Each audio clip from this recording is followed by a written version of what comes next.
இது என்னது? பானை. It's a pot. Correct?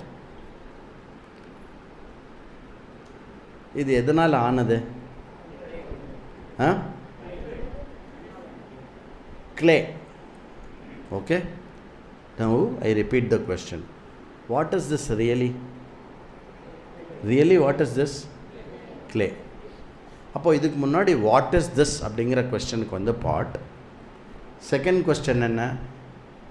Really what is this அப்படின்னு கேட்டால் கிளேன்னு வருது. Now the gap between these two answers is Maya. அது களிமண் தானே, அதை ஏன் நீ முதல்ல பானைன்னு சொன்ன?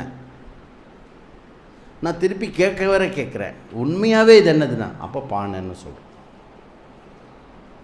ஓகே, இது மாயாவுடைய ஃபஸ்ட்டு